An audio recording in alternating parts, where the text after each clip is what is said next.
പിതാവിന്റെയും പുത്രന്റെയും പരിശുദ്ധാത്മാവിന്റെയും നാമത്തിൽ ആമേൻ. പ്രഭാത പ്രാർത്ഥന. നിന്റെ എല്ലാ പ്രവൃത്തികളും ദൈവവിചാരത്തോടെയാകട്ടെ. അവിടുന്ന് നിനക്ക് വഴി തെളിച്ചു തരും. സുഭാഷിതങ്ങൾ 3:6. സർവശക്തനും കാരുണ്യവാനുമായ ദൈവമേ, അങ്ങയെ അറിയുവാനും അവിടുത്തെ സ്നേഹത്തിൽ വർത്തിക്കുവാനും പുതിയൊരു ദിവസം ഞങ്ങൾക്കായി നൽകിയതിനെ ഓർത്ത് നന്ദി പറഞ്ഞുകൊണ്ട് ഈ പ്രഭാതത്തിൽ ഞങ്ങൾ അണയുന്നു. ഇന്നേ ദിനമുള്ള ഞങ്ങളുടെ എല്ലാ വിചാരങ്ങളിലും പ്രവർത്തികളിലും ഉദ്യമങ്ങളിലും അവിടുത്തെ കൃപയും അനുഗ്രഹവും ഉണ്ടാകണേ.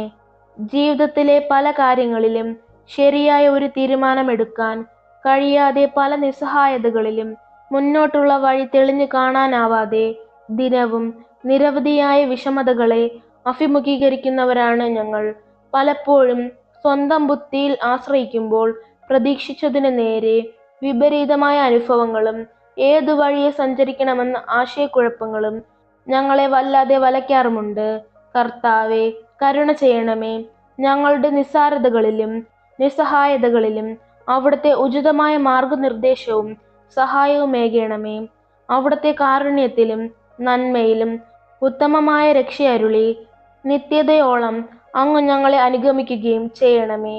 വിശുദ്ധ അന്തോനീസേ, ഞങ്ങൾക്കായി അവിടുത്തെ സ്നേഹമാധ്യസ്ഥമേകണമേ. ആമേൻ. സ്വർഗസ്ഥനായ ഞങ്ങളുടെ പിതാവേ, അങ്ങയുടെ നാമം പൂജിതമാകണമേ. അങ്ങയുടെ രാജ്യം വരണമേ. അങ്ങയുടെ തിരുമനസ്സ് സ്വർഗത്തിലെ പോലെ ഭൂമിയിലുമാകണമേ. അന്നന്ന് വേണ്ടുന്ന ആഹാരം ഇന്ന് ഞങ്ങൾക്ക് തരണമേ. ഞങ്ങളോട് തെറ്റ് ചെയ്യുന്നവരോട് ഞങ്ങൾ ക്ഷമിക്കുന്നത് പോലെ ഞങ്ങളുടെ തെറ്റുകൾ ഞങ്ങളോടും ക്ഷമിക്കണമേ. ഞങ്ങളെ പ്രലോഭനത്തിൽ ഉൾപ്പെടുത്തരുതേ, തിന്മയിൽ നിന്നും ഞങ്ങളെ രക്ഷിക്കണമേ. നന്മ നിറഞ്ഞ മറിയമേ, സ്വസ്തി, കർത്താവ് അങ്ങയുടെ കൂടെ സ്ത്രീകളിൽ അങ്ങ് അനുഗ്രഹിക്കപ്പെട്ടവളാകുന്നു. അങ്ങയുടെ ഉദരത്തിൻ ഫലമായി ഈശോ അനുഗ്രഹിക്കപ്പെട്ടവനാകുന്നു. പരിശുദ്ധ മറിയമേ, തമ്പുരാന്റെ അമ്മേ, പാപികളായ ഞങ്ങൾക്ക് വേണ്ടി ഇപ്പോഴും ഞങ്ങളുടെ മരണസമയത്തും തമ്പുരാനോട് അപേക്ഷിക്കണമേ. പിതാവിന്റെയും പുത്രന്റെയും പരിശുദ്ധാത്മാവിന്റെയും നാമത്തിൽ ആമേൻ.